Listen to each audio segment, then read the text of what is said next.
Greetings, everyone.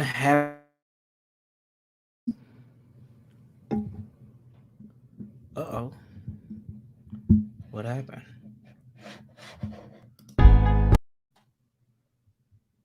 There we go. I don't know what's going on. Some technical difficulties.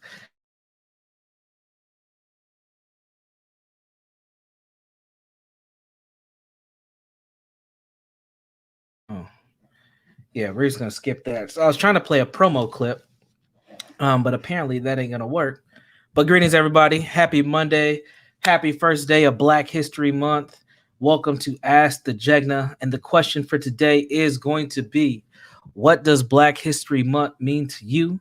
Whether you are a melanated person or not, whether you are ADOS or a foundational Black American, African American person, a Black person or not, what does Black History Month mean to you?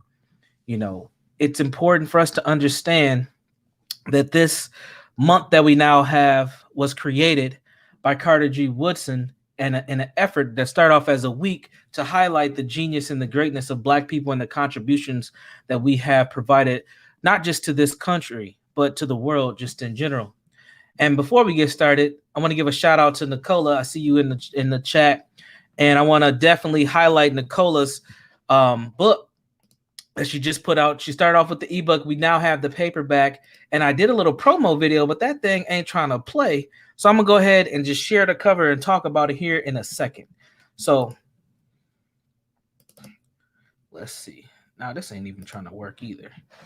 See, StreamYard be on that bull, but we're gonna work on it. But anyway, Nicola's book is called "Recovering from 2020: Using the 12-Step Model," and to process the things that we've gone through in 2020. And this book really highlights how we've gone through a significant amount of grief over this time. And this is something that I talk about as well when I do trainings with organizations. And even when I work with people on a one-on-one basis, we talk about the amount of grief that has gone by. And Nicola does a great job in this book really highlighting that and providing some strategies and how to keep moving forward. And even though the book says from the stress of 2020, these are life lessons and things that you can apply to help you move forward beyond 2020, beyond 2021, and things that you just need to help through your grieving process. Unfortunately, so many of us struggle with grief. Even before COVID, especially Black folks, we were already in a state of grief that many of us don't even realize. And COVID just kind of lifted and removed that rug of all that ugliness we swept under it and really made us kind of face the music. It really made us just kind of see what's going on and what's happening. So definitely check out Nicola's book. There are links in the description. If you're on Facebook, it's at the top above the video. If you are on YouTube, it's down in the description. Go ahead, spend a few coins, get you some of that help, healing and help that you need to keep moving forward, and make sure that you can do that. So shout out to VC, shout out to Black Community Blackboard, shout out to Coyotes, good to see you, shout out to Brian, those folks always supporting, and shout out to all the other folks who've liked this on Facebook as well. All right. So I'm going to start this off. I really want to open this up and just have a general conversation. So if you feel empowered enough to come on and share your thoughts, feel free. That's really the nature of this show. It's for us to have dialogue. It's not for me to come on here lecturing and being the professor. I'll do that from time to time, but I'll save that for the pre-recorded videos. But really, I want to talk to the people and see what's going on, see how things are going, see how we're interpreting things. And if you ever have any things that you want to talk about or things you want to pick my brain on, you're always welcome to drop those things. You can send me those on Facebook. Make sure you join the Ask the Jagna Facebook group where we share all types of constructive information, and you can drop suggestions there for the actual show.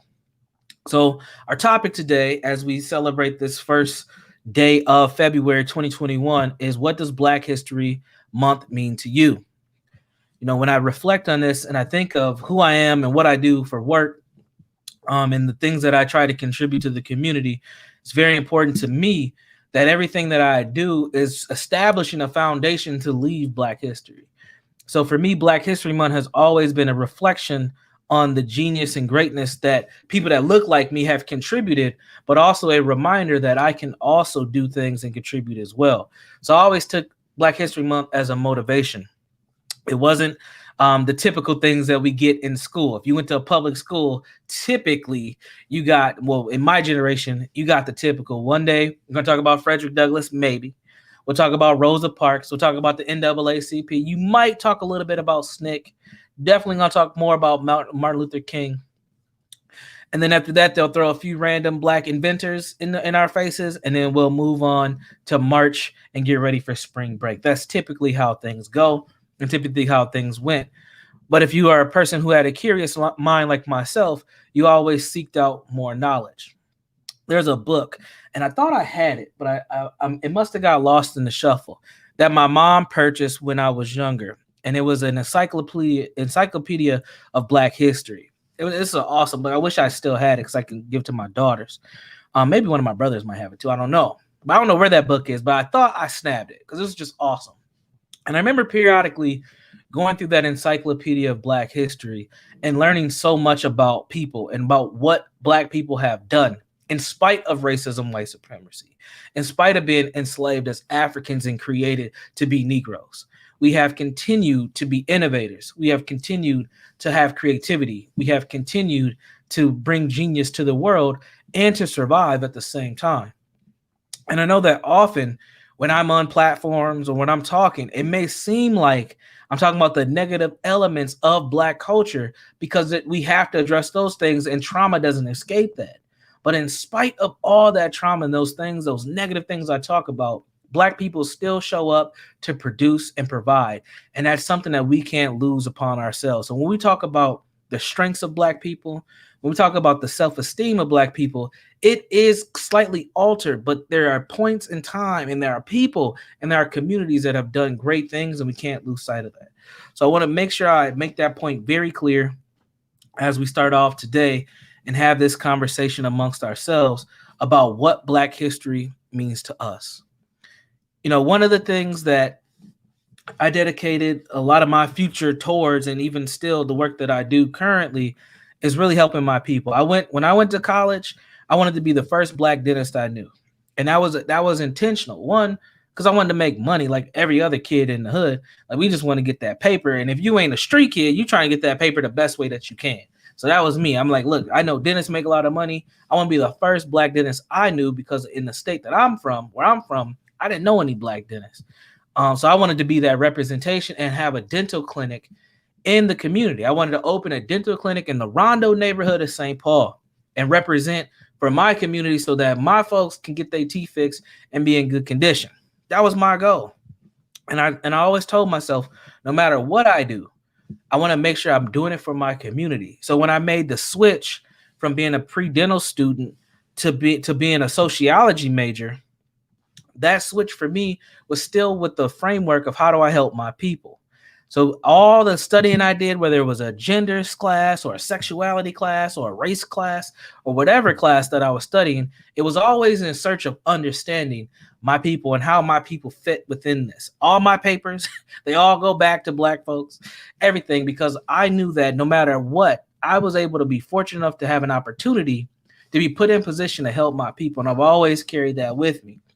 So even in the African American study classes, you know, when I'm studying African history or I'm looking at African cinema, I'm always thinking back to what does that mean for Black folks?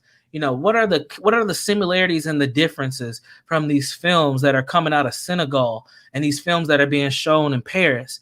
What are the similarities and differences between how Black African folks were depicted in those films, and some of them even created those films, and what we see here in the United States? And I found a lot of interesting dynamics and a lot of differences too that were interesting to help open my mind up to this global diaspora of Black people.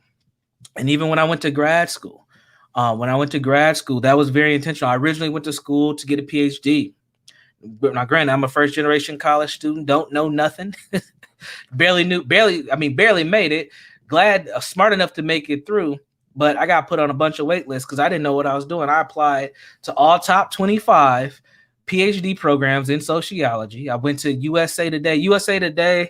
Not USA Today. I think it's US Newsweek. I think it's US Newsweek. They used to put off these top 25 college reports in these magazines. So I got a hold of one of those.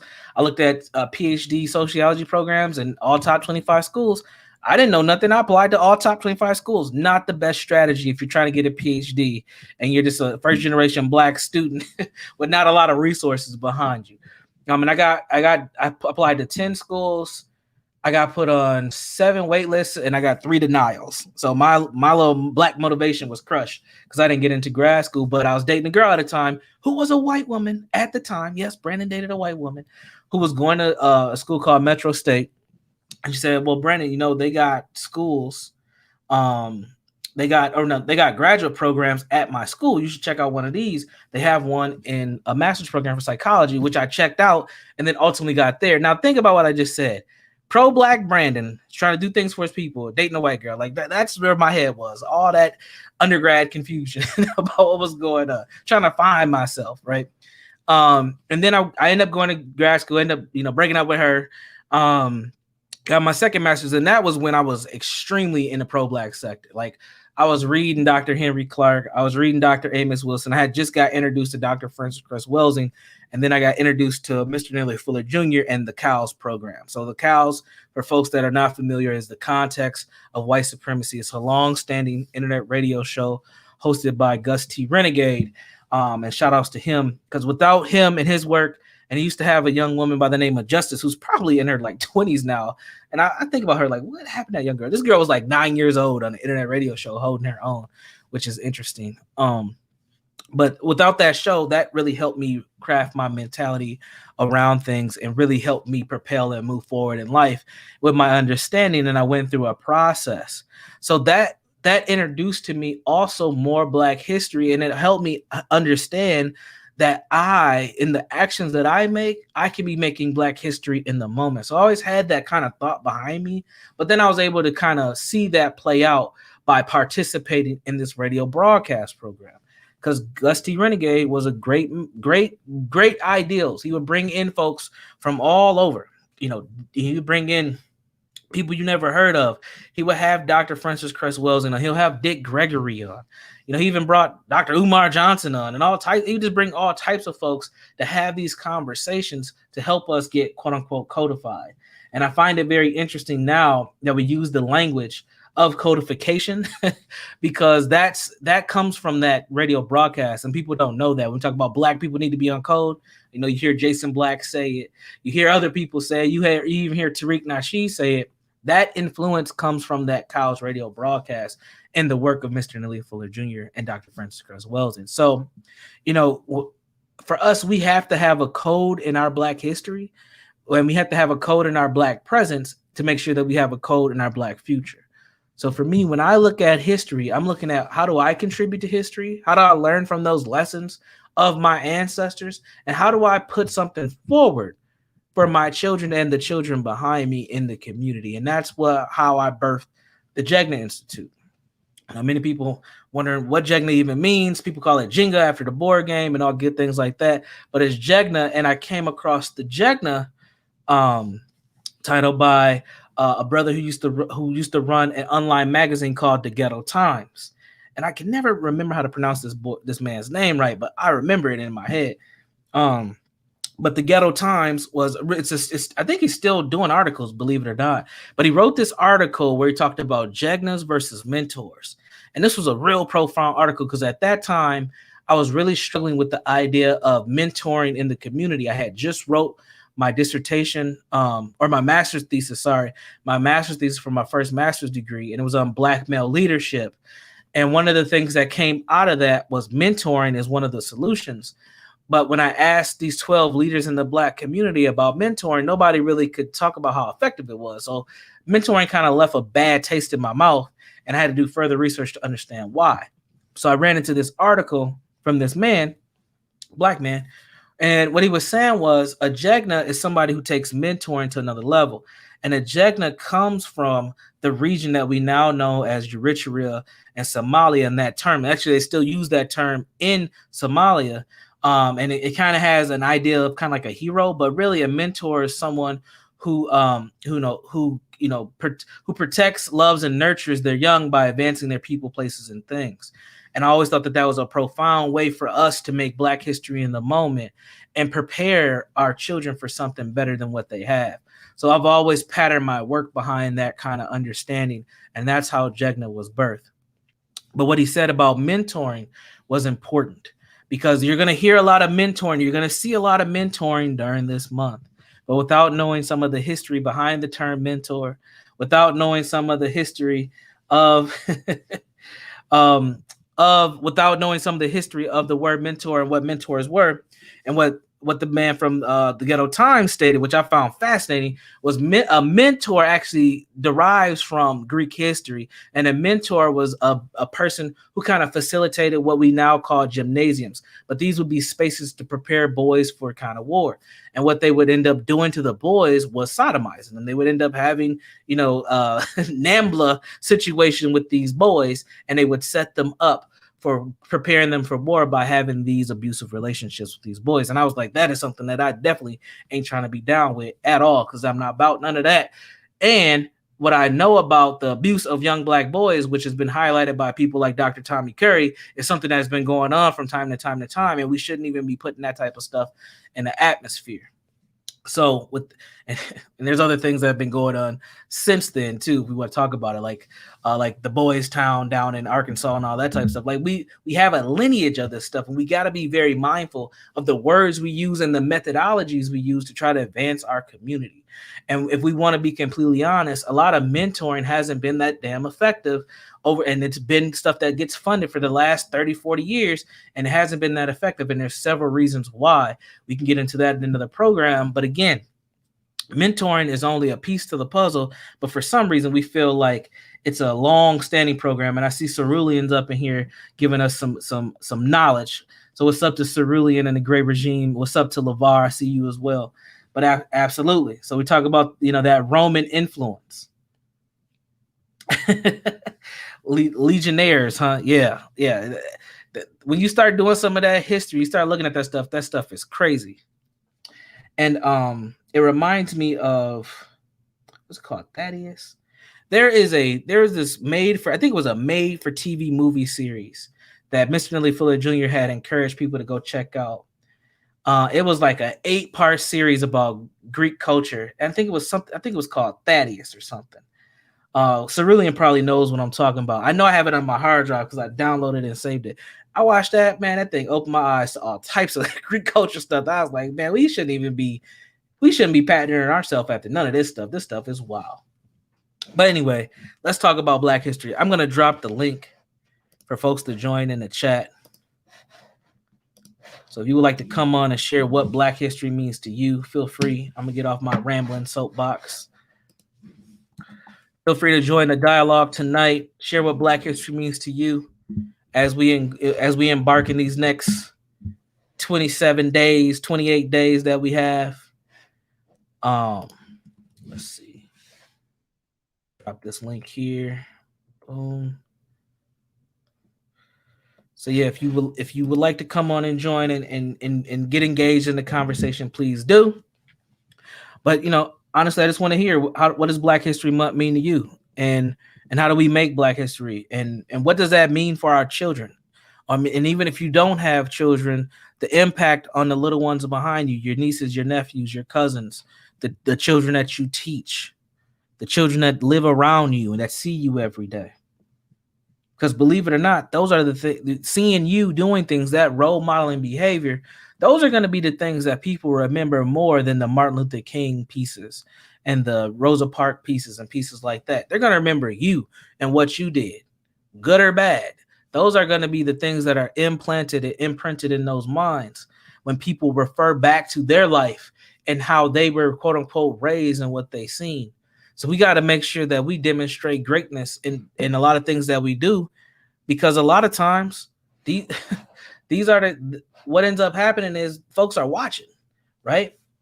The babies are watching us, people are watching us, and we have to make sure that we are doing things that are setting them up for success. We have to make sure that we're building infrastructures, that we're building legacy for our children to the best of our ability. And when I say our children, for me, I'm really referencing all Black children. Because I feel a duty and responsibility to all children, period, but definitely children that resemble my children and myself.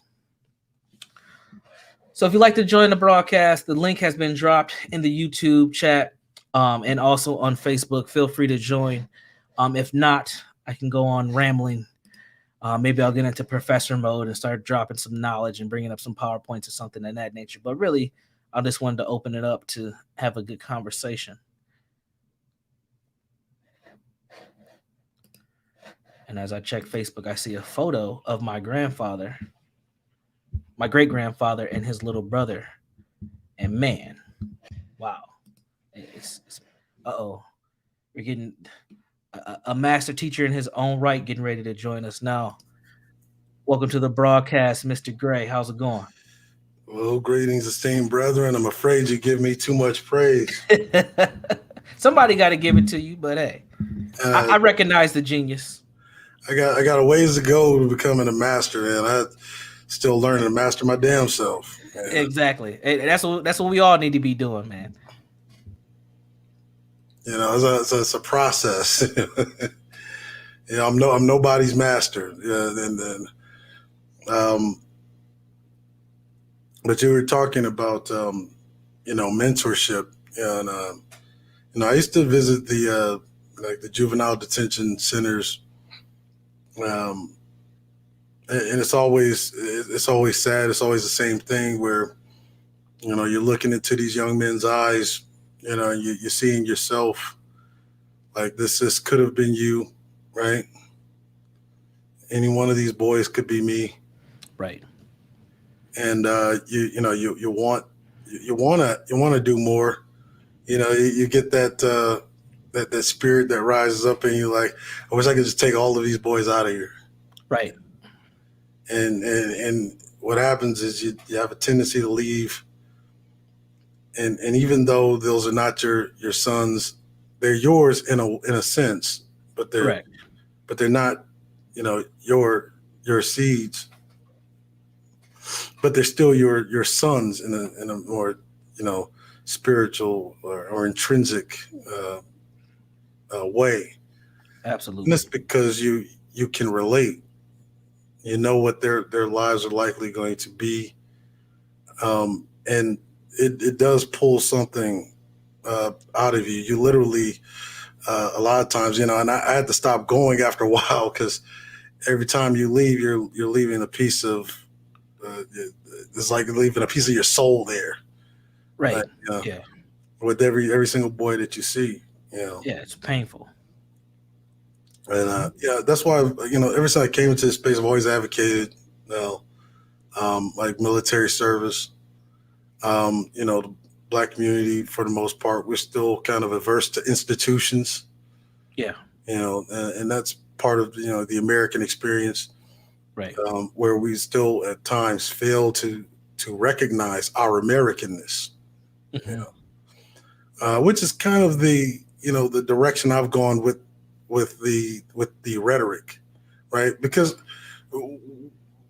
I've been in academia, there's supposed to be a point to, debate, open debate, peer review. It's eventually supposed to get to the point where you've left the debate phase, you've entered brainstorming, you've left the brainstorming phase, and now you're into action phase. Yeah, implementation, absolutely. Implementation, which is the last stage of process and planning into the actual solution, the actual solving of the problems. The problems for the last maybe 5 years is what I've noticed is that Black men in YouTube, for the most part, mm-hmm. specifically so-called manosphere, it's basically gotten stuck in the open debate, the open debate phase. Correct. That's why I'm actually particularly proud of your podcast, which is a therapy-based channel. And considering I know what you do for the community out here, right? It's like we're supposed to be leaving this part where we're taking these genderized conversations. Oh, it's the Black woman's fault. Oh, it's the Black man's fault. I got to the point to where I've taken the position. Look, if your community ends up on a plantation, that is the fault of the men. There's no question about it.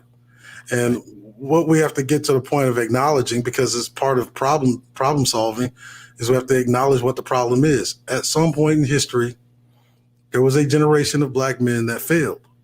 Exactly. And, when I hear people like, say, the Thomas Sowells or the Larry Elders, what I hear is that generation of black male failure in leadership. Correct. Because they are still telling black Americans that you've arrived. You got the policies you wanted. You got the Civil Rights Act of 64. There's no racism now. Racism isn't holding you back. There's no institutional racism. What you're hearing is all of this white apologetic, sentiment for a, semi-white ethno, status quo, right?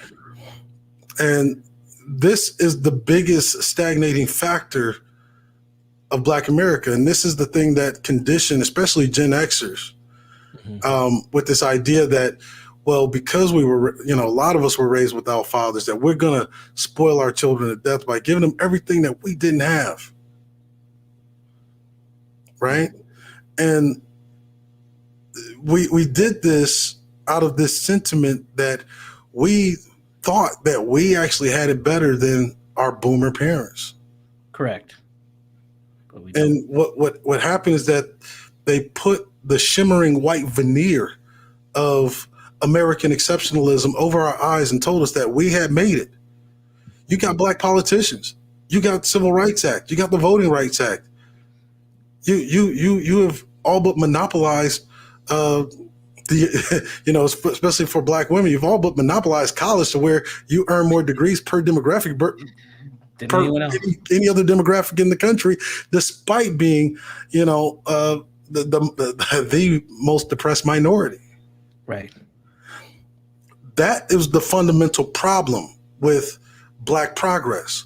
Mm-hmm. What happened? You know my rhetoric for a long time. I've always said that what happened was some period of time, and I always pointed back to that post-civil rights generation, that they failed, and they basically put the shimmering white veneer over our eyes. Right. Told us at this point it's all about hard work. You don't need to fight anymore. We did all the fighting for you, and it left, for one, the Gen Xers, especially the late Gen Xers, it left them unprepared. Correct. And now we're looking at the millennials, left them unprepared. And it added a confusion to the millennials. And now we got Gen Z, who are even 3 generations behind and extremely confused. Man. And now we got Gen Z, and I've heard a couple of these guys, like from the millennials, the Gen Zs. I hear them like picking up these Thomas Sowell era talking points, and not realizing like actual history. If you've read his 1974 book on race and economics, it's a completely different Thomas Sowell than the one that goes to work for the Hoover Institute in 1980. It's a completely different guy. He goes from recognizing that race is the sole determining factor of economics and this great chasm between black and white economically, to saying, well, that's not the problem anymore. Now it's class. And that's a bunch of hogwash. And this, it represents this postmodern era Negro that thought they arrived. And as soon as they got what they're getting, they pull up the ladder right behind them. Mm-hmm. And it leaves everybody else behind them that is unprepared. Starting over from ground zero. From ground zero, from complete scratch. And this, I think, is the greatest, the greatest soul atrocity of our modern era. And I find it so interesting that, if you ever notice all these black guys that call themselves conservatives, that call themselves Republicans, and then they accuse you of being a social justice warrior.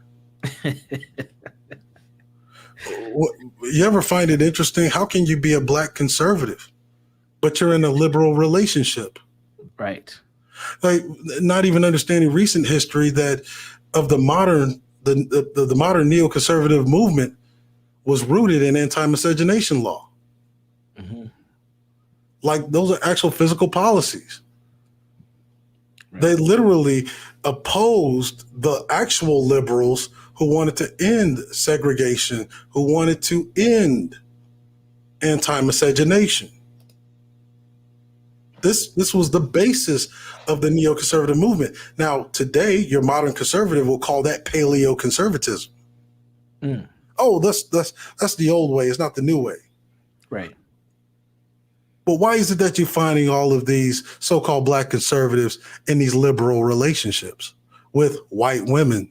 Well, like I said, right. Larry Elder, white woman. Your Charles Barkley, white woman. Jason Riley from Manhattan Institute, white woman. And I highly suspect that he's not even a foundationally black or native-born black American. I suspect that his parents immigrated here from either the islands or somewhere in Africa. Yeah, which is a whole nother element to this conversation. We start looking at who's representing what and where they actually are from. Yeah. And if you notice now, there's a big idea behind immigration, but it's not the one that neither the liberals nor the conservatives have. We can talk about it off camera as far as policy. Sure. As far as policy. Yeah, for sure. I'm gonna pause you for a second. I'm gonna bring in two other gentlemen who are waiting in the background. So if you want to hang out, you can, or you can drop from the stream. It's up to you. But I'm not gonna do the big panel. I'm not gonna get my BGS on. I'm gonna keep it small so we can have a constructive dialogue and cycle people in and out as needed. So I'm gonna bring on Aaron. Hey, what's up, Alex? I'm my other guy here who's doing something I need to do, working out, getting that physical health taken care of. How's it going, gentlemen? All right. Evening. Oh, greetings, gentlemen. Evening. How's everybody doing? How you doing? Indeed, well. Maintaining to the best of our ability. So, thus far in the conversation, from what you two gentlemen have heard, and also with the posing question, what does Black History Month mean to you? Any thoughts from either one of you? Either one of you can start. Sure. Okay, cool. You want me to go, Darrell, or you good? Hey, elders first, right? Hey, man, you got it, bro. I'll take that. Okay, then. Well, I believe Nellie Fuller put it. He gave it a good word, showcasing. See, and the scriptures talk about it as well. When people want something that they don't have because they see somebody else have it, that's always been the problem. So we thinking that things are going to make these people like us. They're never going to like us. White supremacy is set up where they're never going to like us, no matter what we do, no matter what we gain, no matter if we bleach our skin, wear hair, the women wear the hair like their hair, they're never going to accept us. So we have to get that through our minds. We have to come to realize that hey, you just got to love ourselves and our people. Now, I know some of our people don't need to be loved, but we have to find a way to bear it and just keep pushing, because some people just don't like the truth, and some people just like the book you talk about that you showcased last time. We just love white people. We addicted to whiteness. It's an addiction to it, yeah. You know, so until we realize these things, and until we could come to settle within ourselves to deal with us, because that's where all the root come from is you. If you desire something that somebody else has got, it's something wrong with you. You know, it's something internally wrong with you. Yeah. You know, so you know that, and the Black History Month thing. Man, I think it's a joke. Like I said, our history is 365 as far as I'm concerned. So Okay. Thank you for sharing. Yeah. How about for you, Aaron? What's going on, man? I agree with everything that everyone's saying. I think Mr. Fuller, I was thinking about Black History Month, and Mr. Fuller, his question is, what is Black culture?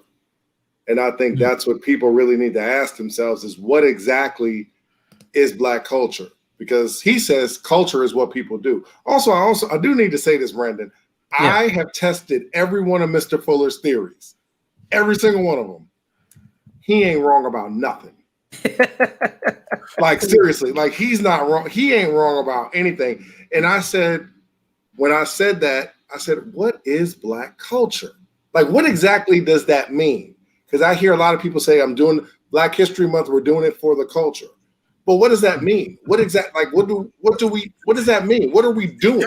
What does it go? I'm sorry? It's kind of an oxymoron, right? Yeah. When you say what Black culture, Black culture is American culture. Precisely. It's a product of American culture. Precisely. See, a lot of the things that we hear that are perpetrated or even like propagated against Black people. They talk about Black people as if we like landed from some kind of alien world, in some kind of flying saucer, and then just pow, we're here and we're our own thing. We're just operating outside of the context of American culture. Black culture is literally a response to American culture. Literally, white male patriarchal hegemony. That's really a reactionary response to white male patriarchal hegemony. That is Black culture. Real quick, brother. Let me jump in because you nailing it right on the head, and it goes right back to what we're saying. We were stopped. This is all about Black Friday, Black History Month. Us being the value of this country, us being the money of this country. Okay, this country doesn't exist without us. This country doesn't have the financial. I mean, it goes so deep. There's a reason why Black issues are always pushed to the back burner. It is because of the debt that is owed is so tremendous and is so insurmountable. It would take several generations, like I'm talking hundreds of years, for that debt to literally be paid. If you were going to give it a bunch of figures. Now, me personally, I would say, at least 5,000 to 10,000 square miles per state, larger than Rhode Island. That's what I would, settle for, with complete mineral rights, complete unrestricted autonomy, so forth, own governments, because that's a part of, self-governance is freedom, In fact, you look at the history of the states, that's how the states were formed. Black folks have never been able to form their own state. So therefore, you've actually never really been free, because forming a state, and especially when you're talking about Reconstruction, forming a state was the greatest exercise in freedom in the Americas. That was the greatest exercise of freedom. Right. Yeah. So Brandon, and I appreciate that. One of the other things is that even though we might not all agree with Black History Month, I do think, and I think Brandon might agree with me on this, if you got people's eyeballs that are looking and paying attention, I'm talking about a lot of Black people, you can provide some constructive information. Sure. And you can give people some constructive content. And I'm in finance. And one of the things, like the Black people's numbers economically, obviously, for whatever reason, we all know that there's a million different reasons for that. The problem is that no one's going to save you. You've got to figure out how to do this yourself. And one of the things I've been trying to focus on is during Black History Month, I just did a video a little bit earlier, explaining to people the numbers in 2018 are probably a little bit worse now, but the economic wealth numbers are a white family, let's say, has a net worth of $180,000 and a Black family has $18,000. You can't I like the term that somebody used, you can't economically masturbate your way out of that talking point. Right. The numbers are stating we have a lot of Black people in this country that are struggling, that are poor, that are not going to be homeowners. And I'm not even talking about an American dream. I'm talking about basic business economics that people practice in other countries, Brandon. Sure. That you can practice in Africa. If you lived in Brazil, we don't have, if this is the money we're using, right? Like Mr. Fuller says, you want to go use money with Black people's faces on it, that's fine. You still got to have the same principles. And so getting back to basics, we don't have, and that's a hard thing for a lot of Black people, Brandon, is that we are economically immature, that we are economically stagnated. But the good thing is that we can learn stuff fast. But the ego doesn't allow us to say, I'm here, we're in bad shape, and we need to do this. And that, if I could share one thing for people about Black History Month, sometimes it doesn't have to be good. It's bad right now, guys. We can fix it. We've had some problems. We've had some great pioneers. We've had some great people do some great things, but I love Mr. Fuller, Brandon. What does that mean for you right now? The pyramids don't mean jack. Well, actually, they don't. What right now? And then what Gray said, which is a really great point, and I think I mentioned this before, is that as men, if you want to just look at global, a lot of people say, well, this is not the system. You're on this planet and you're functioning in this system. If you want to function in another system, then get your money up and do like Elon Musk is saying, and get ready to go. Yeah. But until the system has changed, you are functioning here. If you don't like this system, use your money that you taken out of your pocket with somebody else's face on it and try to use it at the grocery store. But until then, you're functioning here. Yeah, there's a fundamental, there's a fundamental problem with that, and I think it's because post civil rights era, they've grown this infatuation with Africa and Afrocentrism, and I think is kind of insulting considering that all we've done here. When you really understand that if not for the Black American, this country that we call America, the United States would not be a first world country. Every single war, they've needed Black bodies to save them from certain defeat, free labor. This slave labor force fed the entire nation through most of the wars all the way up to Reconstruction, and even going into World War II, just before the mass privatization of agriculture. So like, you're talking about a group of people who are the minority who literally assured this country would become the world dominant power just off of your labor and invention, which basically still benefits the world today. And so I think we do have a lot to be proud of what we have accomplished in this country. We keep trying to view ourselves outside of the context of American society. And in fact, when you really understand like immigration policy going all the way back, and I'll just go back as far as 1890. 1890, that immigration policy, to now, we're the last true Americans left other than the natives who are as scarce as white buffalo. Like we're literally. What I would like you to do is, if you could, what Aaron said before about the ego thing, if you can drill down on that, because our people have this ego thing where we can't accept information. We can't sometimes get along with our own people giving information. So this ego thing is something I think that really needs to be down there. Yeah. My viewpoint on that is we've been through anti-Blackness, we've been conditioned not to trust one another or believe the word from us. The things that I say, the things Cerulean just said, the things Aaron said, that if either one of us was white, there's some Black folks watching this, they'd be like, that's the facts. Well, let me the fact that we show up. Go ahead. Up my avatar here. Go ahead, lighten it up, man. If I brighten up my avatar here, maybe people listen if I brighten it up. But see, that's the problem. So we've been conditioned where white is the standard. This was what I was talking about a few episodes back about being addicted to it. And we've been conditioned over time. It's a subtle conditioning. So who are our teachers? Who are the people that we see on the news who tell us? Who are the authors that we're encouraged to read? Who are the people, who are the social workers that come into our homes or that we go to for help? These are typically white folks. So white folks' thought process is superior to ours, and we are conditioned under that.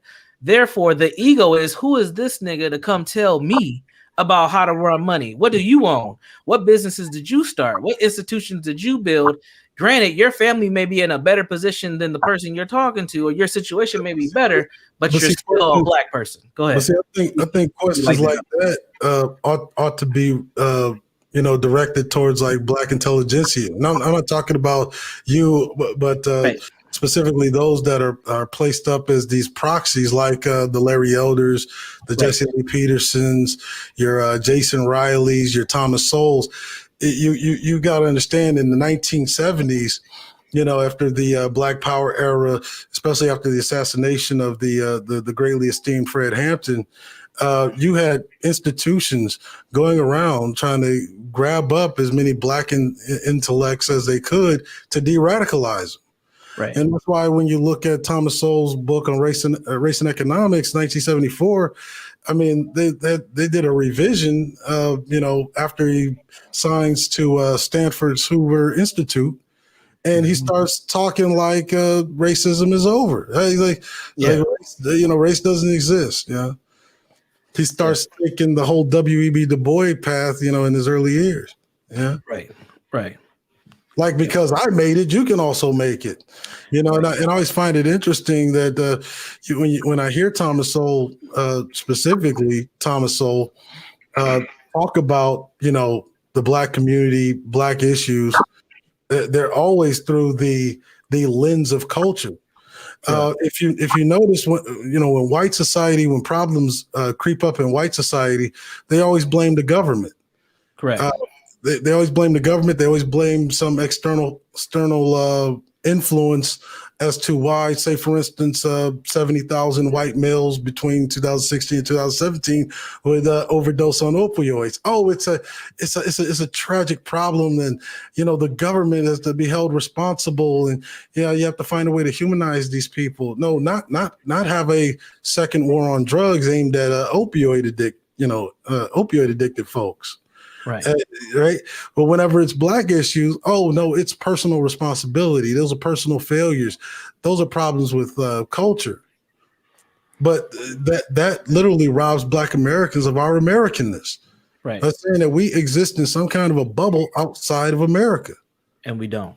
Absolutely. Hey, and Brandon, I just want to add one more thing. And I think what Black History Month also does is it puts us in a state of a little bit of getting hypnotized with previous history and things that have happened before, and it negates your attention from what's happening right now in your individual family right now.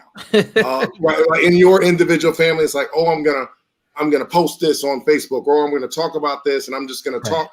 And like you said earlier, I thought it was a great point. Like even brothers like Gray and Dorrell and Life Alchemy, Life Coaching, the internet has changed the game to where literally each one of us can put out and make Black history at a moment. You putting a video on YouTube and you got 10 people watching it, that's history. It's what you're doing. That's your culture. And I think that's extremely important. And we also can't compare ourselves to the dominant society. But I think what Gray said was that we have to realize that whatever Black culture doesn't exist, everything that we're doing is a reaction to racism, white supremacy, every single thing that we do. Even some of those wonderful things that Gray had mentioned that Black Americans have accomplished here in Black history is still a reaction to how they were treated in racism, white supremacy. So I think it's a great conversation. I think everybody can take something constructive from the convo, and then hopefully people if you have talents and you have things that you can share, like like Brandon even doing this content and putting himself out there as a mental health professional and whatever you guys do professionally, talk about it. Like people need to know that Black men are engineers, Black men own businesses, Black men are educators. We need to talk about the fact that we're functional fathers, that we're functional. Like we need to talk about all these things because we can be our own media. So in Black History Month, you don't have to talk about something that happened 30 million years ago. You can talk about how you're affecting your family today, right now. So that's all I wanted to share. See, that's that. Wait, Brandon, that's that Gus stuff right there. Thank you for letting me share. Can I be heard? The problem is when Black History Month come around, we only going to 1619 to present day. That's the problem. Right. Thousands of years that we need to go back to see that, hey, we were functional in civilization. We were, you know, civilization was birthed by us. So, you know, that's the problem. So this is I'm sorry to interrupt, but if you want to go back far enough, when we talk about prior to 1619, I mean, we're talking about literally what ended the Moors' reign, the Great Pacification of 1491, the fall of Granada, the what they call the Great Pacification of the Moors. If we really want to go back that far, understand where did the Europeans get the idea of slave trading from? Well, they got them from the Moors. So this system of governance was literally created. If you look at the Constitution of 1775, what do you see? You see a direct mimic of the dictates that are in the Treaty of Granada of 1491. right. Like literally, the Fourth Amendment comes right out of that. Let me say this because I don't want to forget this. I've been meaning to say it because what we have to do is going back to the financial aspect. We look at us, like I said, we are the drivers of the economy, period. Because you go back to the word stock, you go back to the word dove, you go back to the word a guinea pound, guinea. You know, all these words is blackness and money. Right. They have to do with blackness and money. So this is what I'm saying. This is how systems are developed by words, and the words cement them in a spell. Okay, yes, spells are true. Okay, and this is what makes them function. Okay, and gives them their power over you. So until we can break the spells of these words to actually know what the meaning of words are, we're just running around in circles. Right. Unfortunately. Absolutely. Yeah. And I think part of breaking those spells is by having dialogue like this and pushing it out.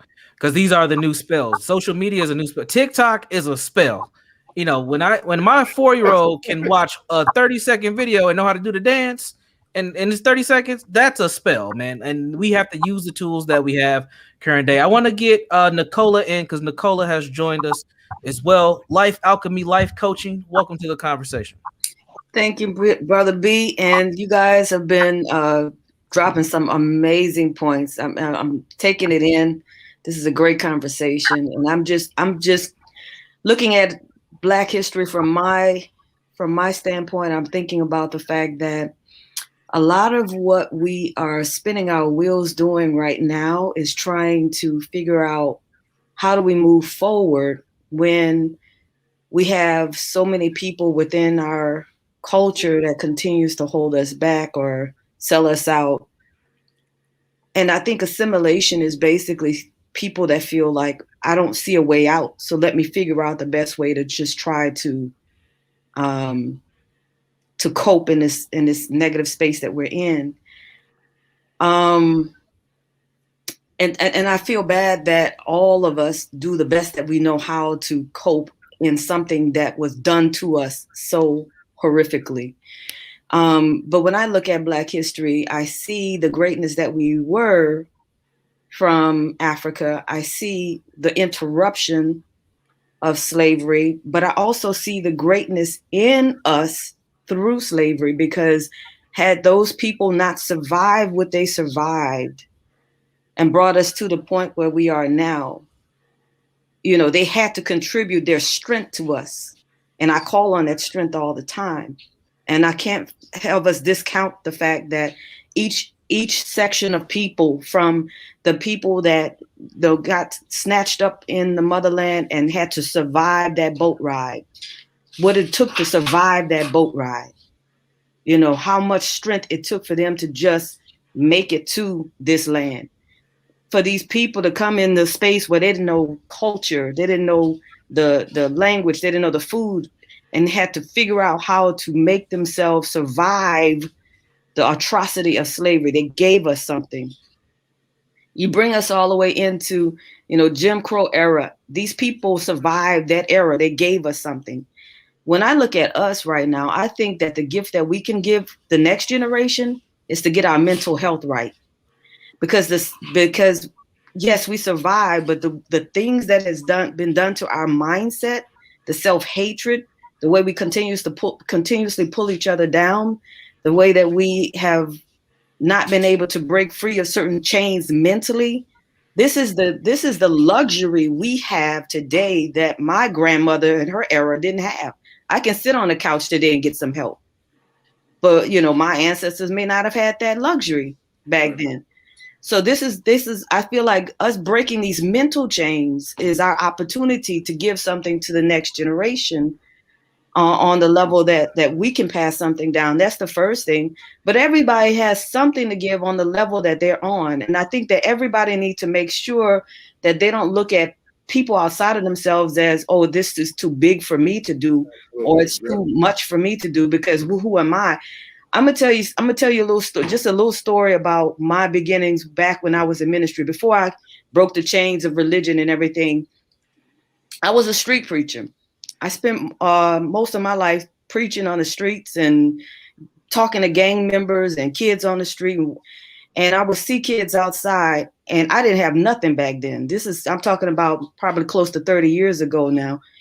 And I had pennies on the dollar to my name, but I would go to work every day. I would change clothes, come home. I went to the bread store down the street. It was like a day-old bakery. I would get stuff, make sandwiches, sit under a tree and talk to these kids to give them some positive motivation. I took what I had. That's what I'm saying. I just took what I had. I didn't even have a space for them. So we sat on the ground under a tree, and I gathered kids every week, and we spent time together, me pumping positive knowledge in them, helping them to recognize their worth, helping them to recognize that they're loved, that they're cared for, that somebody is thinking of them. It took nothing for me to do that. I didn't have a lot to do that, but it made an impact on these kids in a way. Somebody just recently contacted me not too long ago from that time frame. He's in his 40s now. and I'm like, he's like, the impact that you made has been long lasting, and I remember it, you know, and I was only 16 years old back then. So I'm just saying, take what you have where you are. If you're in finance, if you're in real estate, if you're in whatever you're doing, you can take what you have and make an impact where you are.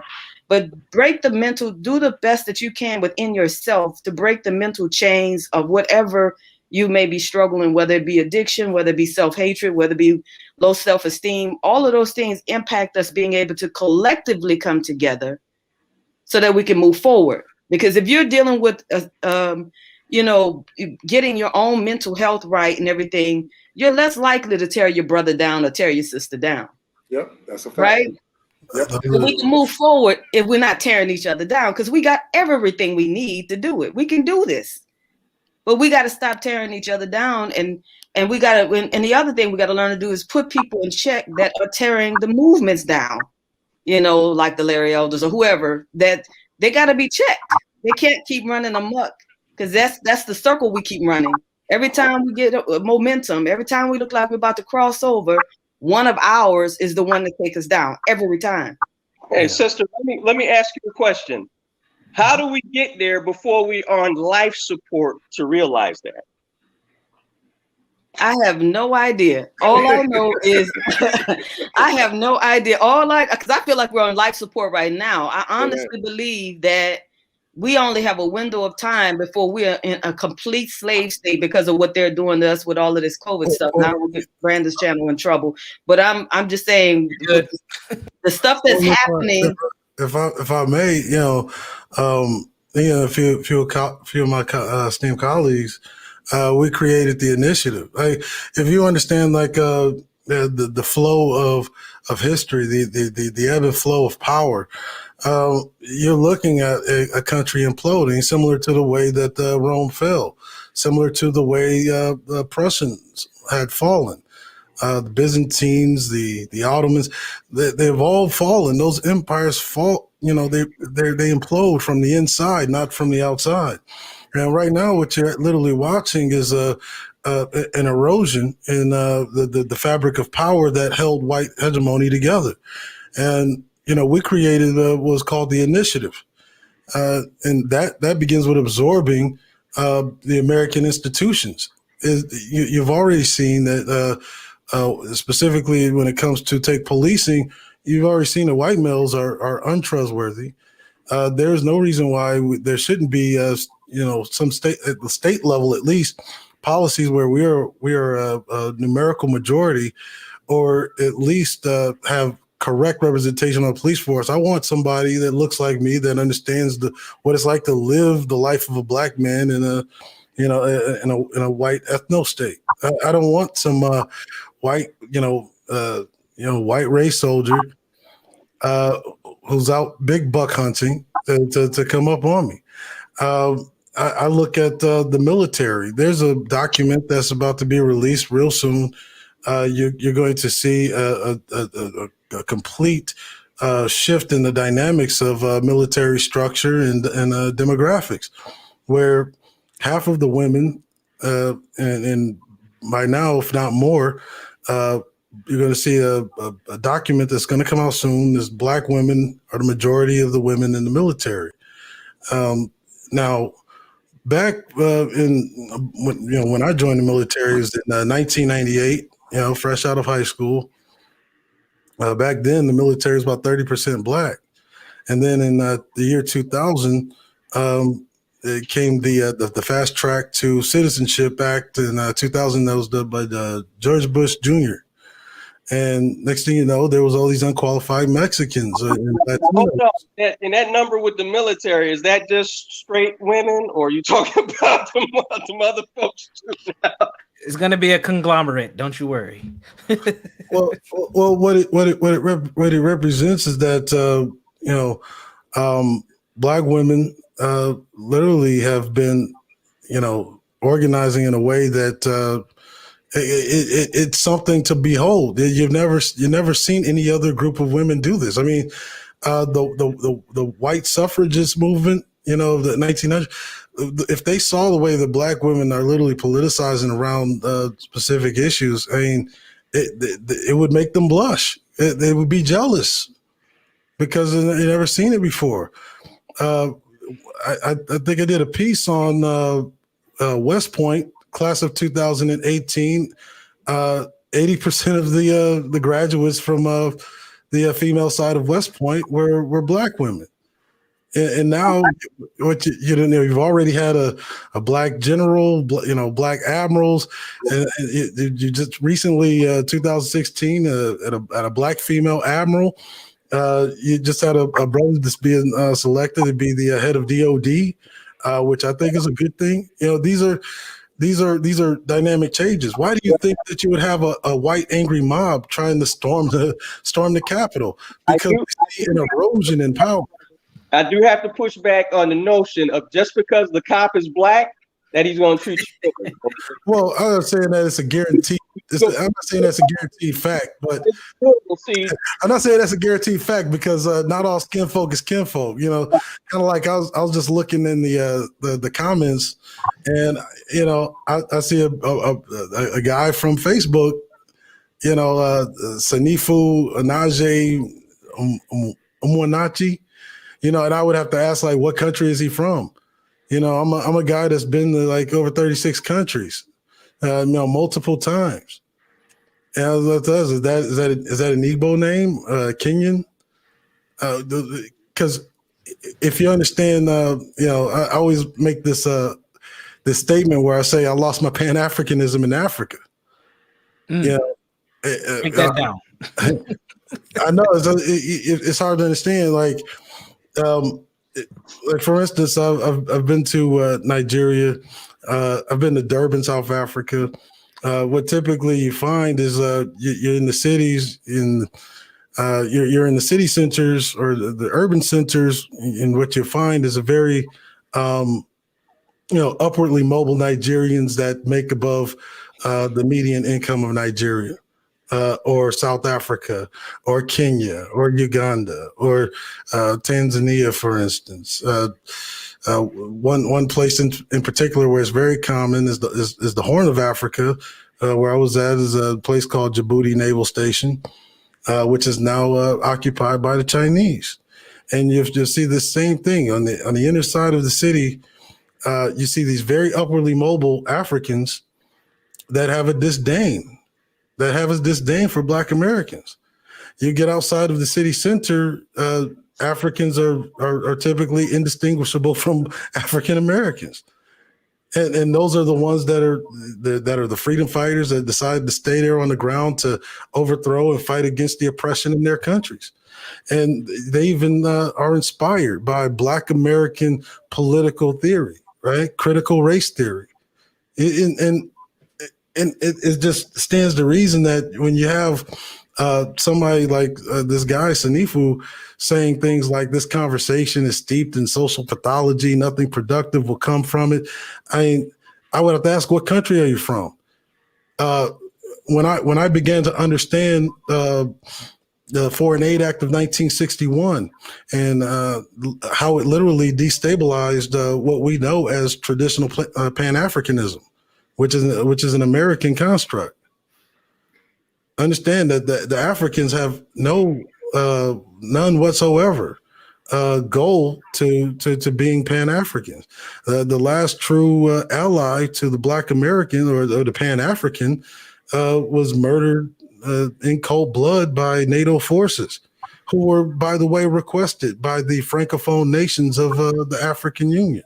I mean, these are things that are matters of fact.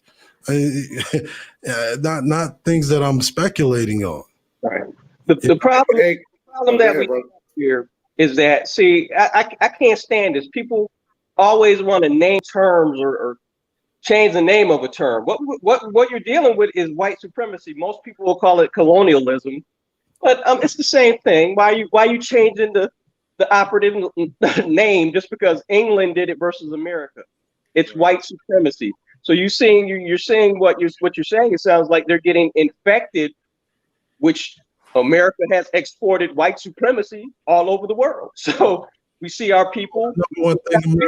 The number one thing that America exports is defense. It's the only thing that at this point backs the U.S. dollar. Why is that? It's because we force every other country to adhere to the old Bretton Woods system, in which is exorbitant privilege. I can print money out of my machine and don't have to worry about any of the backlash. And what happens is America has spent a great deal of time, money, effort, and soldiers into forcing other countries into submission to the U.S. dollar. This is a fact.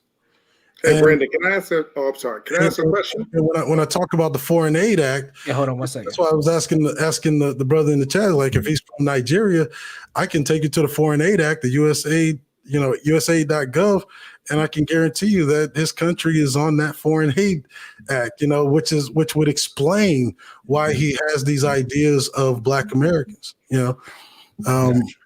The same with a lot of Nigerians. They call you Akata. They think they're better than you, but they don't mind using your social capital to chameleonize themselves, to take advantage of seats in colleges that were meant for you, positions in government or corporations that were meant for you, that were set aside for you, positions that were set aside via the Telecom Act, which is why you have a Congolese national immigrant, i.e. Joy Reid on TV throwing Black America under the bus, right? Mm. And so these are things. Also recognizing who our people really are. Like not everybody is us. A lot of them, they come here. Understand, we're almost 15% of the population. We've been bashed over the head for the last 80 years with people talking about the reason why the Black community is so fractured is because of this mysterious welfare state that nobody can literally quantify and point to. But understand that prior to Black Americans actually being able to qualify for welfare, which only came via the Civil Rights Act, which was equal protection under the law, white women, literally, after FDR's New Deal, about a third of white women in existence were sustaining themselves on welfare all throughout the New Deal. That was the chicken in every pot. And but they never blame. I'm gonna pause you for 1 second. Let me get Aaron's question. I know you see that. I don't know if you see the comment in the comment section, Cerulean. We'll get to that in a moment. What was your question, Aaron? Well, first I had a comment. I think what the young lady had said was fantastic, and specifically, Dr. Welsing talked about that a lot. Was during slavery, typically there was only one person that knew how to read, but there was a circle of people that would come around. And magically, Darrell, all these people learn how to read, but only one person was the teacher, just magically. So that shows that we have the ability to learn, to, like she said, working with what you got. My question is this: my lady and I, we decided we were going to do a book club, and I let her pick the book, and she picked Caste by Isabel Wilkerson, right? That's the first book she chose. Maybe not have been my first pick, but whatever. And so we're doing 50 pages at a time. And the first 50 pages, and this relates to Black History Month, was Miss Wilkerson talked about specifically during the great European migration that came over here, and all the Italians, the Czechs, and the Russians, and everything of that nature, how they came over here. Brandon, one of the prerequisites for becoming quote unquote American was to be anti-Black. You had to practice racism. You had to practice this version of white supremacy. The reason why I'm bringing that up is because... Hold on a second, Cerulean. Go ahead, Aaron. The reason why I'm bringing that up is because there was a direct punishment mechanism if you did not practice that. This is the new culture. This is the culture you're coming into. This is American culture. We talk about coons. We talk about buck dancing. We talk about you're not a foundational Black American. What punishment mechanism do we have for these people that are quote unquote traitors? What do we do? What do we do to them, Brandon? I'm just asking a question. Other than call them names. Yeah, I don't think we have a mechanism for them. Hold on 1 second. I think one of the reasons why they exist because they're supported outside of us. But go ahead, Cerulean. I say what they deserve is to be thrown into a pit of spikes, or taking out the Dessalines way. I always had this joke about the liberation of Haiti. I suspect that Dessalines, in order to root out the French sympathizers, he went around asking them if they liked croissants.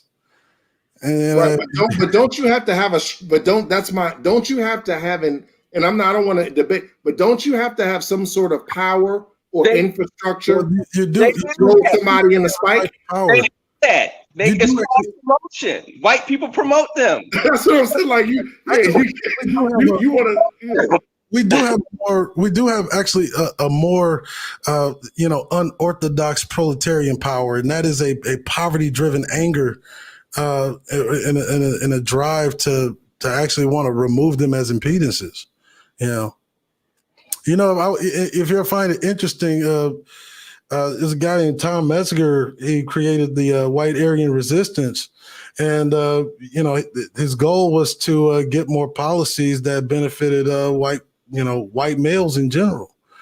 And one of the things that is on this doctrine is the promotion of lone wolf attacks. And who's he attacking? Was he attacking Black people? No, he was attacking what he thought was the enemy of the advancement of the white master race. And to him, that was the white liberal. Right? Interesting. Hold on, Brother West. You on mute. Well, Go ahead. Welcome to the broadcast. Go ahead. thank you. I've been there. That was me, Black Community Blackboard. That's me. That's what I wanted to come in and ask a question. I'm hearing a lot of good stuff, and it's just like like what I hear with all these other pro-rational revolutionaries. They can tell you so much about the problem, but I haven't heard you say one thing about what's the fucking solution yet. What is it? Actually, I mentioned it several times. You go to grayregime.tv /the-initiative, and you'll find the solutions there. It begins with absorbing the American institution. We have to stop being averse to American institutions, whether it's education, whether it's police, or whether it's the military. I personally advocate more towards the military side. I don't see any reason why we should allow white males to have a monopoly over defense, which is it does a couple of things in three prongs. One, it expands a black middle class, just as it did for black men that fought in World War II, fought in Korea, fought in Vietnam, that were able to finally buy property, with the VA home loans that they wouldn't have otherwise qualified for without military service. Like, do you know like the history of discrimination was such that you literally had to be a veteran as a black man to even qualify for a lot of the loans that your everyday black man or woman was barred from. Right. That's only because it was guaranteed by the government. Right. And what's been happening is that they've been using racism as a tool to paint the established or the institution as inherently adversarial against you. Mm. But that's exactly where you actually need to be when you look at the distribution of wealth in this country. And you've heard me talk about this, Brandon, about the fiscal year budgets. Where does it go? It goes to the core institutions of America. Military, medical or medicine, science, technology, and government. Mm-hmm. All right, but that sounds good in theory. But like the one brother said earlier, you have to have power to do that. And you know what I'm saying? And look, I'm not trying to debate. I'm just trying to put some straight facts. Because see, look, man, we were bred in the midst of white supremacy. Everything that has been done to us has been systematically done on purpose. I'm not, you know what I'm saying? I mean, seriously, they will make policies real quick, you know what I'm saying, that hold us down before they will hold anybody else down. And what you're asking sounds good in theory, but when you have no power to be able to do that, what is the solution? We can talk about, we can do all of that stuff, but that's why I was talking about the ebb and flow of power. Power is not a monopoly. I mean, you're literally watching what has been a white status quo. Its power literally eroding. That's why you're seeing mobs of angry white people storming Capitol buildings all across America. Why? Because they think that something is being taken from them. What were they targeting whenever they were storming the Capitol? I mean, why would they storm the what do they call them, the squad? Why would they storm their offices, rip all of the alarm buttons out? They had intention on murdering them. I mean, it's because they're watching their power erode away. And now when you watch power erode away, what it means is that it's already up for grabs. Now, there's one thing that we can do. We can push local politicians for specific bills that affect us in our primary states, right? But are you willing to be the defense arm whenever they come after those politicians, when those angry mobs come lining up to grab those politicians out? Same way they did with Abrams, same way they tried to do with, are you willing to be that defense arm for those people?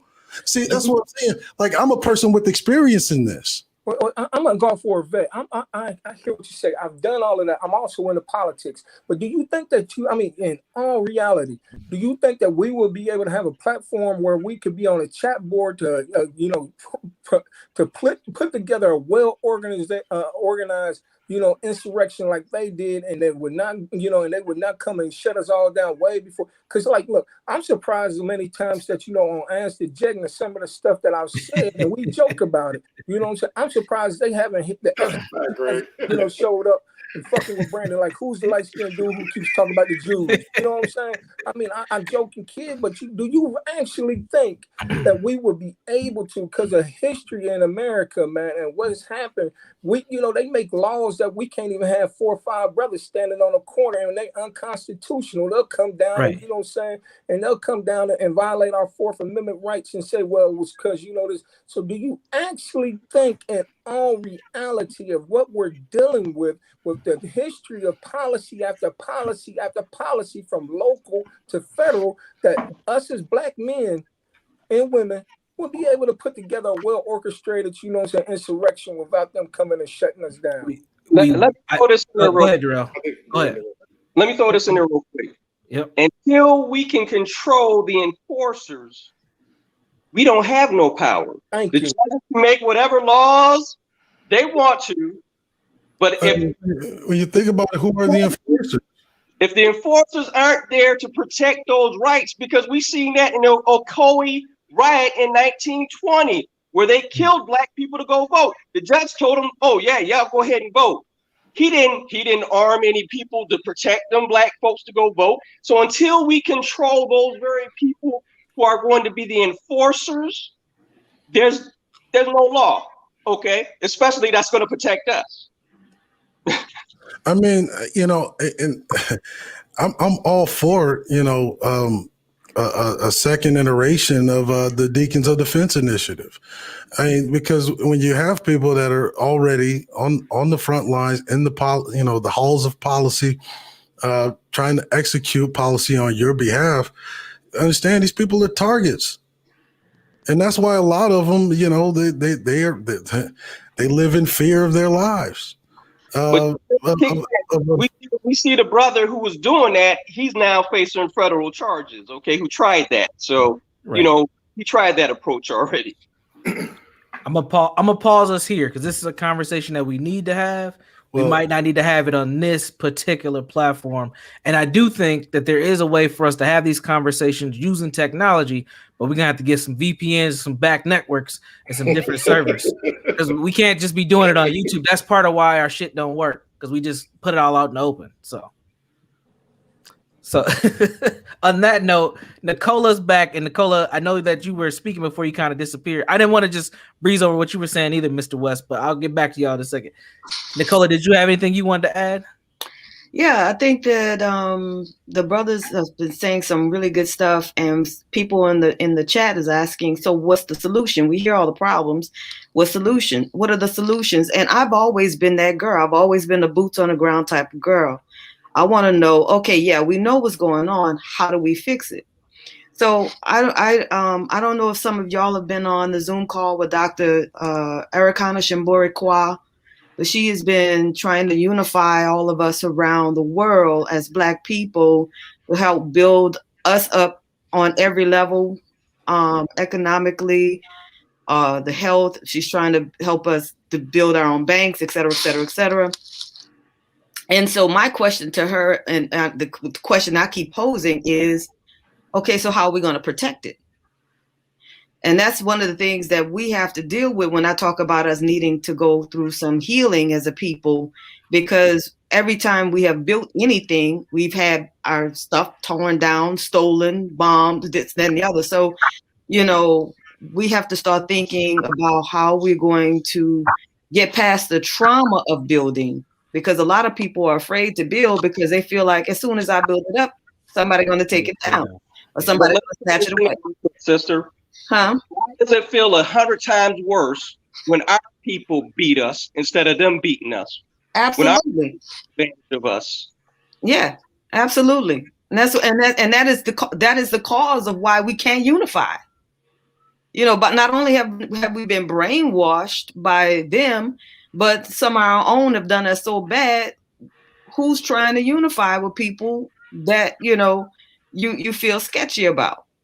So this is why I'm saying that before we can make a real move, we got to do some real healing. Now, I don't know how much time we have to do this, but I know that we can't move forward until we address these issues. These are real major issues.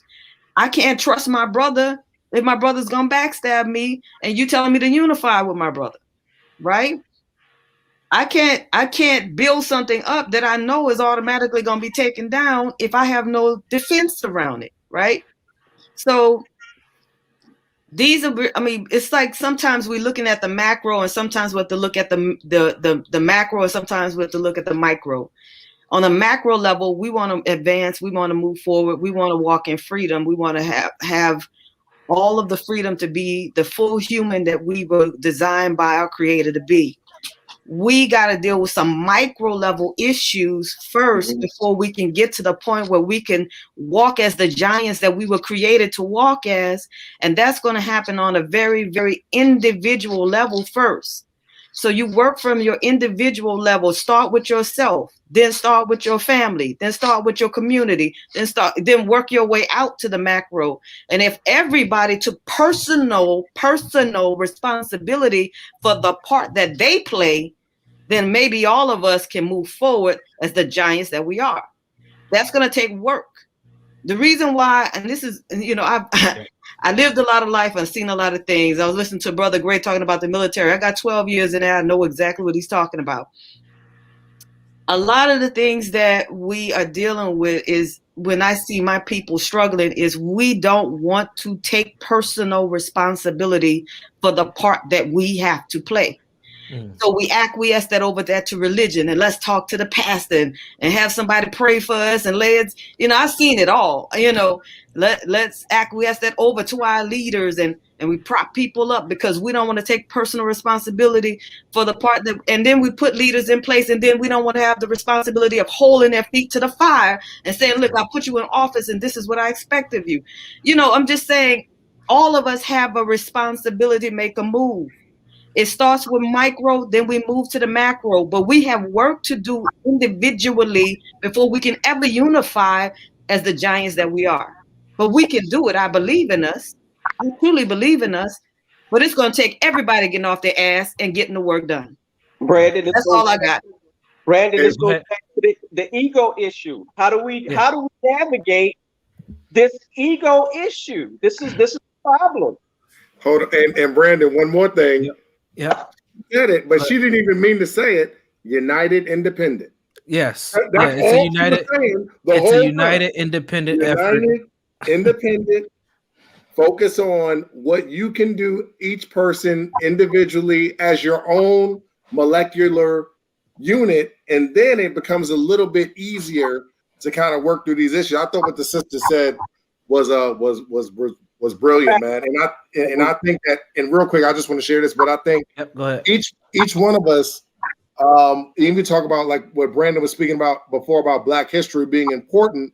But I know I've talked to Brother Greg, I've talked to Brandon, I haven't talked to Gray, but I've talked to but Nicola's talked on this. Yeah, each of us came to a moment in our lives to where our perspective on our own personal Black self-respect changed. And when that changed, everything around us changed. But it started with each person individually having that moment saying, you know what? I'm not getting this thing correctly. I have to change my stinking thinking. And now I have enough Black self-respect to where I can change myself individually. Like Brother Greg has already talked about, but Brother Greg has already talked about having issues with the law, having that moment of changing his mindset. Right. Brandon already talked about running around in college with Becky, having that moment, changing his mindset.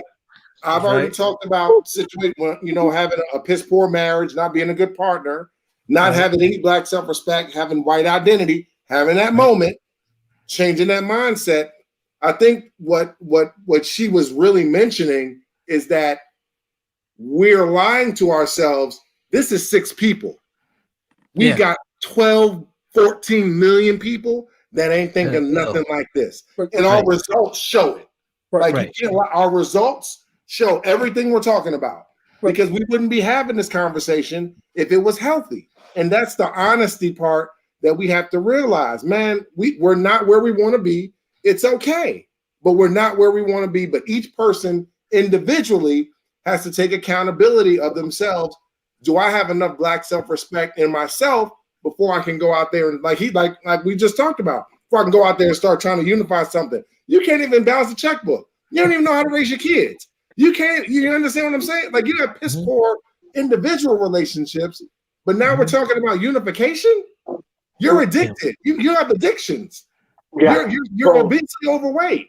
You have all these individual things going on, and yet we're talking about unification. You don't even have the mindset to deal with this stuff. So I didn't mean to ramble, but I thought that what you said was really, really important to get back to why Black History Month is important. But at the same token, we've got to deal with ourselves individually. Go ahead, Brother Greg. Yes. My apologies, man. I agree. I agree with what you're saying, but answer this, and I think most of us agree. That's why we keep showing up and we keep doing what we do.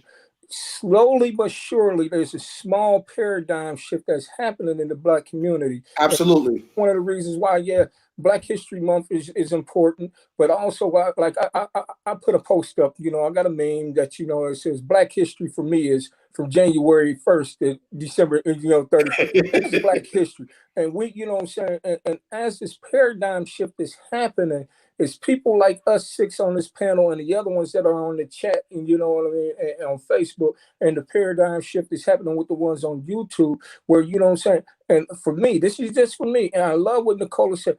It starts with a stop talk. We know what the problem is. We've lived this problem.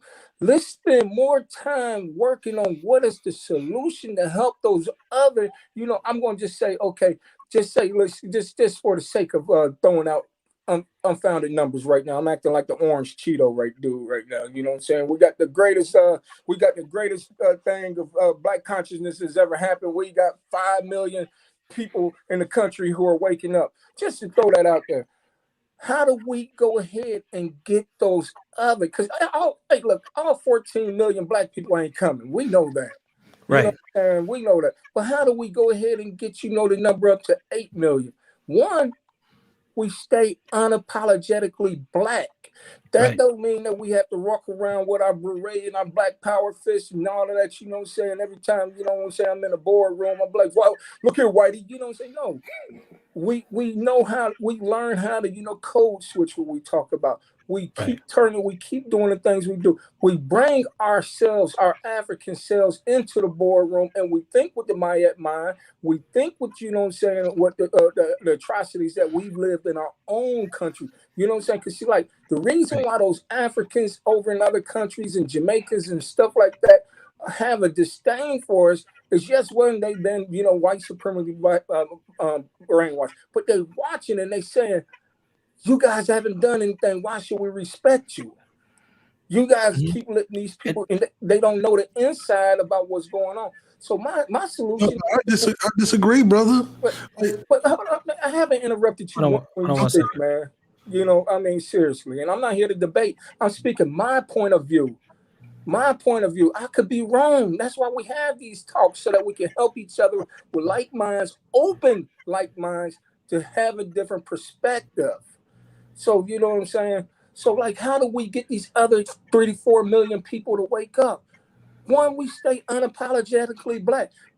Listen, I'm in politics. You know what I'm saying? I'm the dude, the thug off the street, selling them birds, running them things, doing all that is running for public office right now.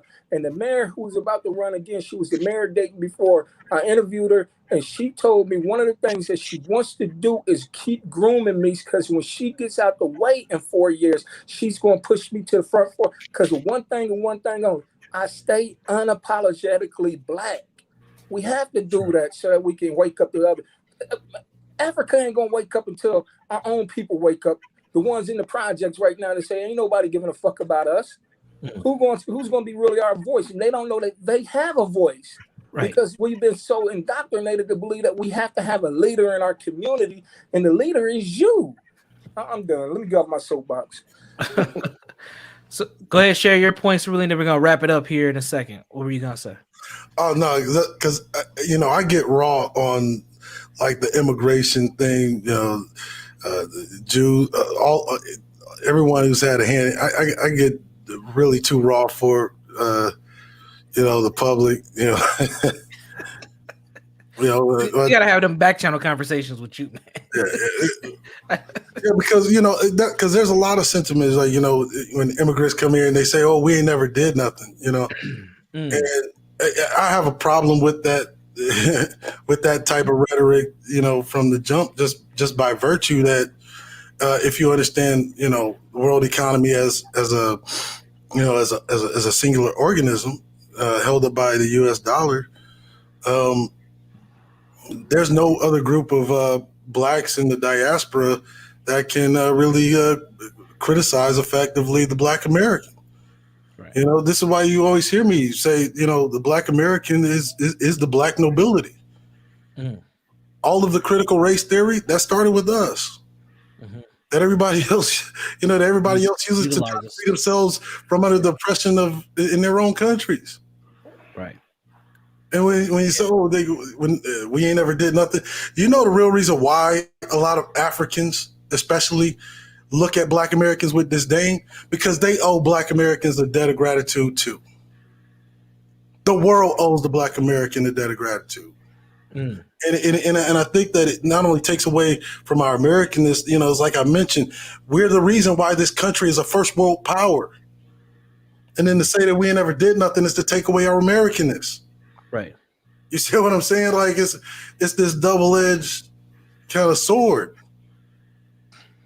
America as a first world power would not exist without the Negro. Like what we not understand about this? That's just straight facts. That's very true. Well, all right, thank you. I think that we come here to get recharged because I know a lot of the times our stomach is bigger. Our eyes are bigger than our stomach. Right. We want to eat the whole fish and solve the problem overnight. But they've been trying to solve this problem since 1885. They ain't solved it yet. So I know we want it solved because we're in it. But hey, this is a marathon, and we just have to, like I said, we have to come in here, get recharged, and I do appreciate you giving us the platform to do so, Brandon. That we can come in here and get recharged. We down, but we ain't out. We ain't giving up because we still got breath in our bodies. And sister, please come back and say something else. I just love how you are. Come on back in here and say something else. I'm gonna try to have a one-on-one with Nicola so we can continue to promote her book. But if you're still there, Nicola, any final parting words from you? Yeah, everybody says such amazing stuff, and I just thank Brandon for this opportunity to continue his platform and doing the work. And that's what's required of each and every one of us, is to do the work. Whatever part we play, we need to play it. We need to run our race to the best of our ability. And I used this analogy before, and I said, I used to run track back in the day. And when I used to run, I ran relays. When I was running, I was out of breath, but I wanted to make sure that the person that I was passing the baton to could make sure that they got it. They got it. So I would pass the baton with sound, like I would slam it. And that was my question. You got it? And then they would say, got it. And they would run. They would take off. Everything we do is to run this race so that we can pass this damn baton to these kids, because they're going to have to regenerate this earth. And the bull crap that we're playing around with, these kids are going to have to grapple with. And so I take everything that I do seriously, because I haven't even given birth. I don't even have a biological seed, but every child is my child. People call me mama around the earth. And I take it serious that we get our shit together, because these kids are going to have to catch this baton, and we're going to have to run this race hard enough and pass the baton with sound enough so that when they pick it up, they can run with confidence into the next leg of the race. We can't keep fumbling. We got to get our shit together. We got to do it, and we got to do it now. We don't have any time. We don't have any time to play with this. So I keep hearing the brothers asking about ego. It's time to get that in check. And if you need to get some help, don't be so proud that you don't sit down and say, you know what, I might need to work on something. I might need to ask for some help. I might need to reach out to somebody to get some things together that I've been struggling with for quite some time. I know I've been struggling with it. I might need to reach out and get some help for this, because this is something that is a stumbling block for me being able to really pass this baton in the way that I need to. This is maybe a stumbling block for my people being able to unify in the way that we need to. And everybody have to see themselves as so important that if one of us trip, the unification doesn't really happen. So all of us got to get it together. You know, everybody is counted in this. We're all one sound, one voice, one sound. We are one sound. So we have to get our shit together, because we don't want, it's like being in a marching band. I was in a marching band, one person off, you threw the whole thing off. You don't want to throw the whole thing off. You know, be off key, right. Yeah. So you want to get your part together. Whatever your part is, whatever part you got to play, whatever part is you lagging in. Okay, it's okay to not have it all together. Work on it. Do the best you can, so that when you do pass off something, it's better than what it was before. I want to thank Brandon for also promoting the book. I wrote it because I realized this is one little key that I'm trying to pass to people that I know that's dealing with some stuff. We are the kings and queens of just moving on or pushing, keeping it pushing, right? I wanted to slow us down just a bit and say, you know what? I've had some losses. Some people lost some jobs. Some people lost some loved ones. Some people have lost some things in their life. They hurt. And I wanted to give us an opportunity to feel that, to grieve that, to address that and acknowledge it. Because one thing that America has never done for African Americans people is allow us to have the humanity of the full expression of our emotions. We have to always put on our face and just be what everybody need us to be and look like we're so hard when we're hurting. So I wanted us to take an opportunity to humanize our emotions, to feel the grief, to feel the sadness, to feel what we need to feel, so that we can move through in a healthy way, so that we are moving forward with strength and vitality to face the day, because we got much more to face off with when it comes to this thing that they're pulling on us. We ain't even in the middle of it yet. So we have to get our minds and our hearts and our spirits ready for the fight. We can do this, people. We got this. We just need y'all to stand up and do your part. That's all we asking. Do the part that you play. Pass your baton with sound. That's all I'm asking. I love y'all. And Nicola, can we get a name? The name of the book is available on Amazon? It's available on Amazon, and it's also available on the link that Brandon has. It's called Recovering from 2020. Okay. Using the 12-step model to process the year of 2020. But you can use it for anything. I feel like we use the 12 steps for a whole lot of other stuff. We can use it for this too. Absolutely. And you can find those links in the description. On Facebook, it's above the video. On YouTube, it's down low in the description. Any final words from you, Aaron, before we wrap up tonight? Man, Dr. Wilson used to always say, be encouraged. Like, I mean, she always used to say, just be encouraged. You know, Mr. Fuller, even in his sarcasm, always says, you know, it ain't over till we stop fighting. And that's just really what it is. But I just think Brandon, seriously, the platform that you offer for people not only to voice their opinions, but also the work you're doing in mental health. And I think that what Greg said is very important, is I think there's a paradigm shift to where a lot of Black people are figuring out it is not the external sources around us, but it's our mind state, and we're unhealthy people, and we're working through that unhealthiness. That's a hard thing to come to grips with, because some of it, you know, like people always say, I'm good. How many times we say that? Oh, I'm good. We're not. That doesn't mean we can't get to where we got to be. And we're not on that journey, as you talk about, Brandon. The journey, it's a journey, but you got to have a moment to say, right now, like, you're good. For me, it was like, man, my family was broken. Like, that's what it was for me.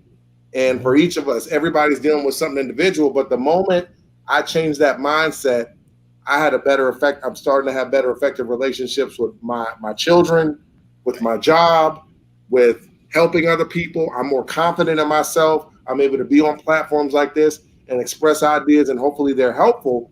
But I couldn't do that until I got honest with myself. Correct. And I think that this is the platform. And honestly, and I think Nicole, she can speak to this. You have to be indulging this energy constantly. It cannot take a break, because you always have to be working on yourself, because if you're not, you'll start get back into those same dumb habits that had you going the wrong direction, and you'll even start thinking about stuff. You're like, man, that Black self-respect thing ain't. You will literally start doing that if you don't stay where you're supposed to be. So, kudos to you, Brandon, for allowing us to have the platform. And I think you need to have the final word on Black history and Black self-respect. Absolutely. I'm gonna cycle y'all out. For sure. But no, you got to make your own history. It's a united, independent effort. There's several domains and areas that we need to work on. As people were speaking, I flashed the Gray Faulkner Initiative. I plan on probably talking a little bit more about that, and probably doing a one-on-one interview series with Cerulean, so you can go a lot deeper into that. Because I do believe the things that are proposed in that, when I looked at it over a year ago, when they first put it out, I think that there are some hard, core, practical things that we can do to make that change in our community. But don't be afraid to make Black history today. And on that note, y'all have a good evening, and come on back next week. We'll have another constructive conversation. Indeed. Love y'all, Pete. Yeah. Hotep, my brother, Hotep. Yeah, Hotep. Yeah, matter of fact, speaking of the good sister here, there's actually a thing in the initiative that we call help hunting, right? Where that's where we encourage individuals to go around and find people within their community that need help. Whether it's with car trouble, or it could be anything. Like we're up here in the north, they need to be dug out the snow. You see your brethren. Yeah, that need to be dug out of snow. If you have the time, effort, and the will, go over there and dig him out. These are the type of basic, simple things that help build trust and relationships. Yep, and brings down that anti-Blackness. Absolutely. We kind of when we began the initiative, we just kind of used the military. That's because that's our background. Right. And me personally, I've seen what the military can do. I've seen brothers come from all walks of life that come in there. They come in with family issues, home issues, sometimes fatherless issues, right? And they find community, and then after they graduate, you really see these young men transform despite the troubled past.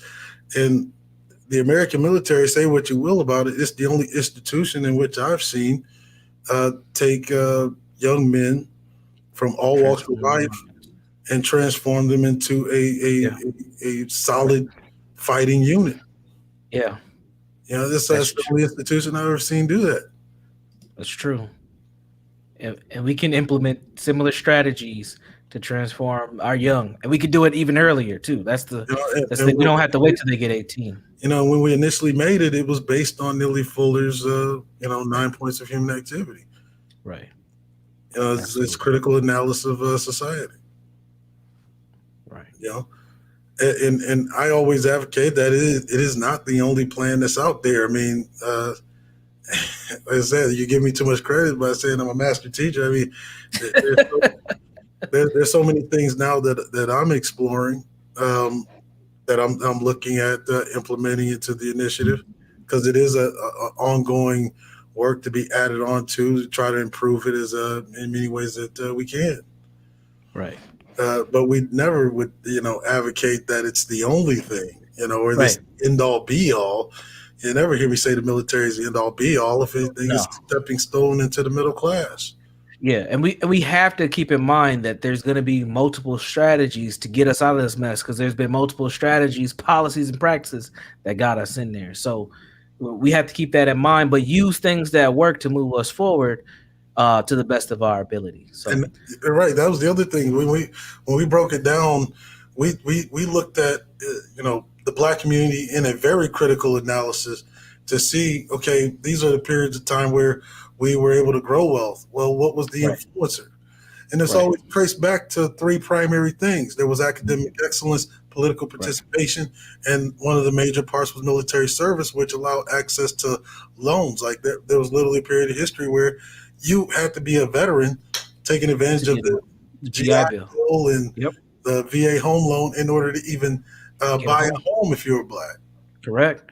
Which was, and even then, there were some crazy practices where Black folks weren't getting the full benefits of the loans and stuff as well. So, but that's true. Well, actually, if you know the history about that, after the Vietnam War, a lot of Black folk, didn't get their benefits, and one of the reasons why is because there was actually a white supremacist attack on the Hall of Records.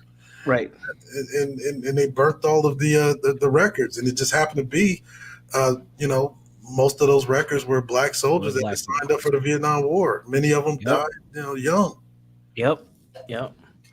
All right, so really, I'm gonna pause you there, sir. But I do want to follow up with you so we can go a little bit deeper in this, because I think that's a piece of history that people don't know. And I think that was one of the times where this country had an opportunity to create the equality it says that we have. That GI Bill was an important piece, because that would have leveraged a critical mass of Black folks to be in a whole different position economically and politically, I believe. So indeed.